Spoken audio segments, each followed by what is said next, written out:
Ne istəyir Rusiya? Rusiyanın dərdi nədir özünün bu qədər Biz başının sizlə qarşısında bir bu efirlərdə Rusiyanın gələcək addımları ilə bağlı çox danışmışdıq, Bəli. çox da müzakirələr etmişdik və əslində proqnozlaşdırdığımız məsələlərin hamısı zaman-zaman öz yerini tutur. Rusiya postsovet ölkələri üzərində nəzarəti həyata keçirmək üçün mütləq bir aqressiv siyasət sərgiləməli idi və o da daha çox müstəqil siyasət yürüdən tərəflərə bu istiqamətdə təzyiq etməyə başlayıb. Bunlardan birincisi də Azərbaycanda. Əgər Ukrayna ilə savaş halındadirsə, Azərbaycan da artıq şaxələndirilmiş siyasət həyata keçirilir. Xüsusilə xarici siyasət sahəsində Azərbaycanın bugün dostlarının sayı əvvəlki illərə nisbətən həddən artıq çoxdur.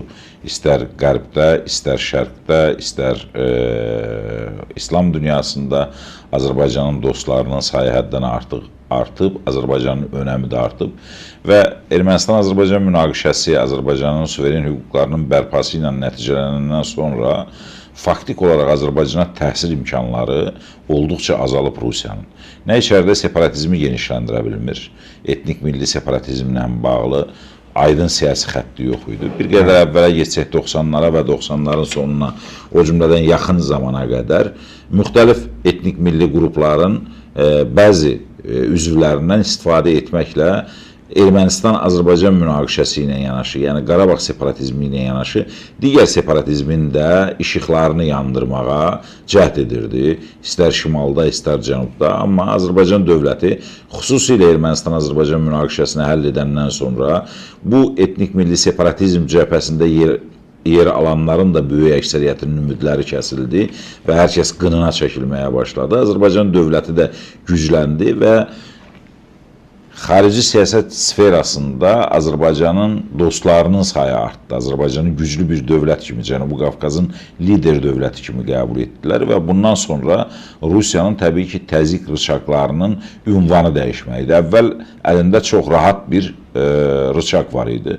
Qarabağ, separatizm və onun ətrafında nə qədər desəniz manevr, atəşkəsi pozmaq da, 3 günlük müharibədə, 5 günlük müharibədə, hədə qorxu da işğal olunmuş torpaqlardan Ermənistanın çıxmaması və yaxud da fərqli istiqamətdə Azərbaycana təkliflər irəli sürüb onun müzakirəyə çıxardılması, hətta Dağlıq Qarabağın qopardılması və s. kimi mesajlar var idi. İndi o mesajların heç biri yoxdur. Yoxdursa, Rusiya mütləq imperiya siyasətini fərqli yerdən çıxarmağa çalışacaq və bu özəlliklə mən dəfələrlə sizin efirdə qeyd eləmişəm bunu və hətta bəzən narazılığa da səbəb olub. Bu özəlliklə Putin hakimiyyətinin siyasətidir. Bunun başında dayanan xüsusilə 2002-ci ildən bu yana Putin siyasətidir. Suallar yarana bilər ki, biz elə Putin hakimiyyəti dönəmində də torpaqlarımızı işğaldan azad etmişik və s.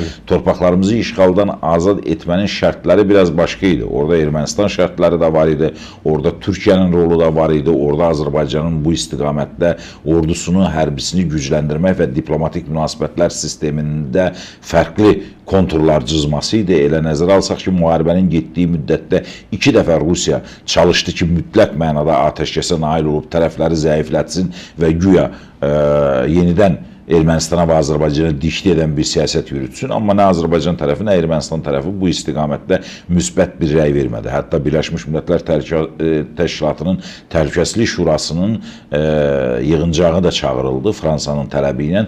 Burada da Böyük Britaniya istisna olmaqla hər kəs Azərbaycana müharibəni dayandırmaqla bağlı bir sənədin ortaya qoyulmasını istədi. Rusiya da o cümlədən bunun içərisində idi.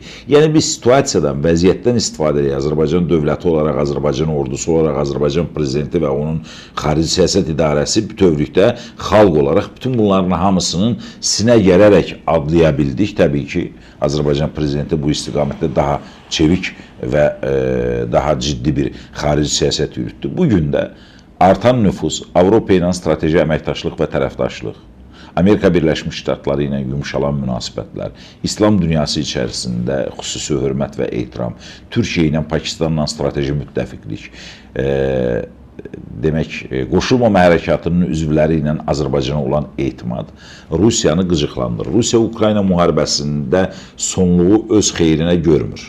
Getdikcə bu proses Amerika Birləşmiş Ştatlarında özəlliklə Trump administrasiyası hakimiyyətə gəldikdən sonra düşüncələr var idi ki, Trump Putinə doğru bir addım atacaq və Putin də bu məsələlərdə istədiyi postsovet ölkələri ilə münasibətdə siyasəti tənzimləyə biləcək. Amma nə yardan doydu, nə əldən qoydu, nə müharibənin atəşkəsi ilə bağlı təkliflərə razılaşdı, nə də müharibə dayanmadı. Belə olan təqdirdə artıq Amerika Birləşmiş Ştatlarından sərt ritorikalar eşidilməyə başladı.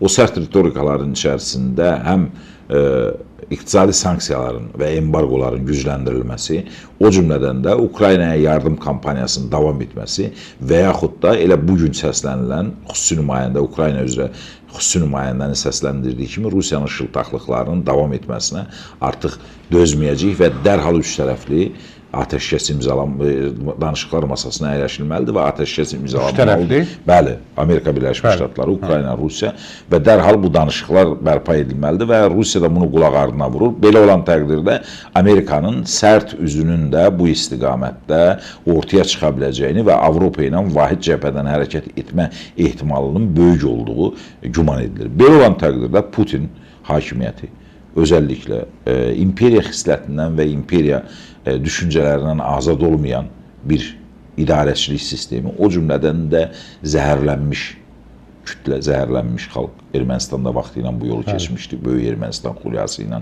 Azərbaycan torpaqlarına saldırırdı. Belə olan təqdirdə cəbhəni genişləndirməyə düşürür. Cəbhəni genişləndirərək imtiyaz əldə etmək, ən azı Ukrayna məğlubiyyətini pərdələmək və yaxud da bu postsovet ölkələrinə saldırmaqla, onlarla münasibəti gərginləşdirib müdaxilə imkanlarım var deyə bir mesaj verməklə Ukrayna cəbhəsində daha çox şey əldə etmək və təzyiqləri əngəlləmək planı durur qarşısında. Rusiyanın bütün planları bunun üzərindədir. Çünki Rusiya ipdən asılı vəziyyətə qalıb. Rusiyanın daxilində bütün iqtisadiyyat və sənaye hərbi təyinatlı xərclər və istiqamətlər üzərində köklənib.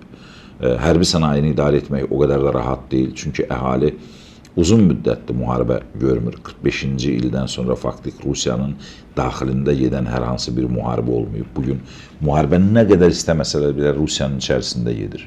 Moskva vurulur, İjevsk vurulur, səmalarında demək pilotsuz uçuş aparatları peyda olur. Ayrı-ayrı şəhərlərdə iri obyektlər vurulur və s. Bəzən mülki əhali də əziyyət çəkir. Artıq qaçqınlar var Rusiya içərisindən. Bütün bunların hamısı Rusiyanın içərisində də bir təlatüm yaradır və Rusiyanın hakimiyyəti bunun gələcək perspektivdə Rusiya üçün nələr vəd edəcəyini düşünür. Hamı ilə bu istiqamətdə sərt mövqe qoymaqla dünyanı təhdid edir. Əslində bizə verilən mesaj deyil bu. Cənubi Qafqazda sabitlik və əmin-amanlıq, sülh və bərabərlik şəraitində yaşamaq istəyən xalqlarla yanaşı onu arzulayan Qərb dünyasına da, onu bu istiqamətdə dəstəkləyən, danışıqları dəstəkləyən Qərb dövlətlərinə də bir mesajdır ki, mən bütün bunların da hamısını qarışdıra bilərəm. Mənə Ukraynada istədiyimi verin, mənə Ukraynada lazım olanı verin. Verməzsinizsə, mən bu ölkələrin hamısını bu və ya digər şəkildə qarışdıraram. Öz içərimlə başlayaram və provokasiya, təbii ki, içəridə gedən provokasiya nəyə söykənir? Ölkələr daxilində də Rusiyaya yönəlik addımlar atılsın və Rusiya müdaxilə imkanları əldə etsin. Baxın, tezislərinə diqqət edin. Rus dilində harada danışılırsa, ora Rusiyadır. Absurd deyil bu. Absurd bir tezisdir. Diqqət edirsiniz. Azərbaycanda Rusça danışanlar var. Kəndlər də var. Bakının özündə də var. Çoxumuz Rusça bilirik. Yox, o yox. Söhbət Rus əhalidən gedir. Az da olsa Azərbaycanda bunlar var. Azərbaycanda bunlar varsa, düşünürlər ki, Azərbaycanda hər hansı bir provokativ addımla müdaxilə imkanları əldə edə bilərlər. Qazaxıstanda var, 18%-ə qədər Rus var. Özbəkistanda var, Türkmenistanda var, Tacikistanda var, Qırğızistanda var. Bu provokasiyalar nəticə etibarilə Rusiyanın hərbi müdaxilə imkanlarını artırmağı düşünür. Ermənistan üçün də bu keçərlidir. Gürcüstan üçün də bu keçərlidir. Bunları artırmaqla əslində hərbi müdaxilənin altyapısını hazırlayır. Və hesab edirəm, bugün əvvəlkilərdən daha çox bu millətin, bu dövlətin, xalqın, iqtidarın, müxalifətin, ictimai siyasi fəalların, vətəndaş cəmiyyət nümayəndələrin birliyə ehtiyacı var. Bu Ermənistan deyil, bu Rusiyadır. Hər an, hər cür provokativ addımlar ata bilən, heç bir dünyanın oyun qaydalarını gözləməyən bir dövlətdir.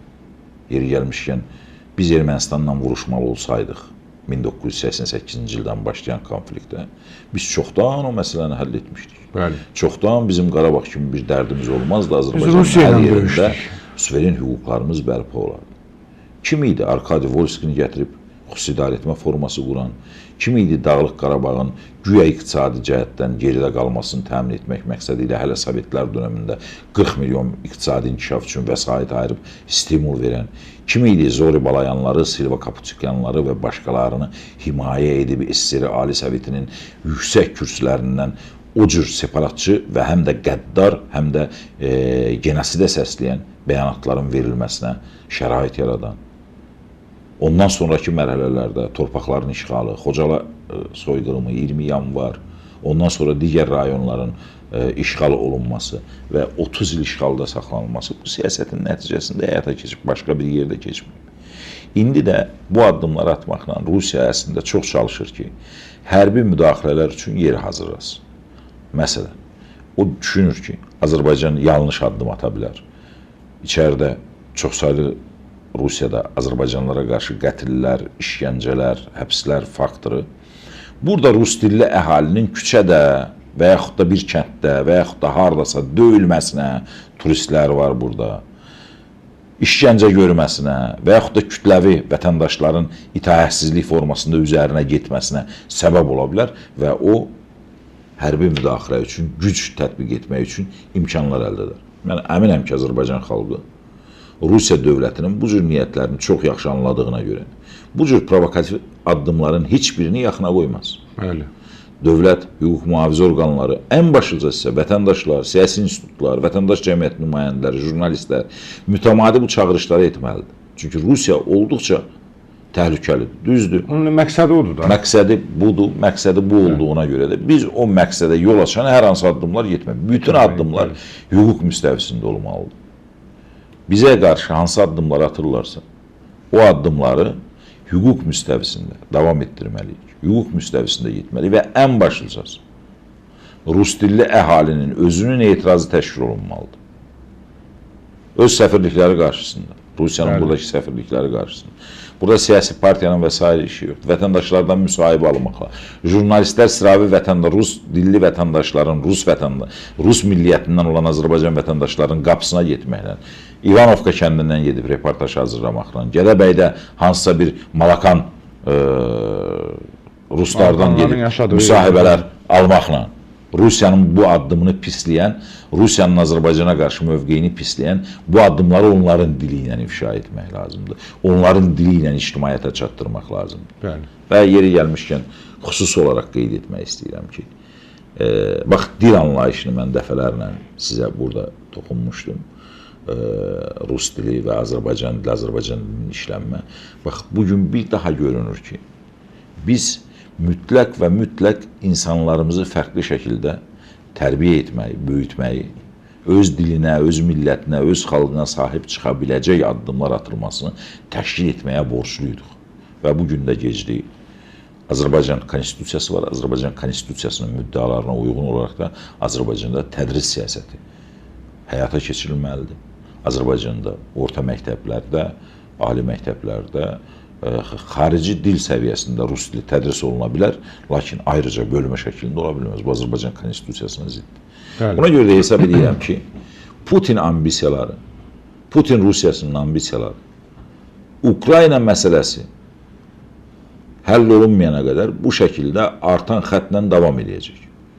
Düzdür, indiyə qədər Azərbaycanla münasibətdə dözümlü siyasət sərgiləyiblər.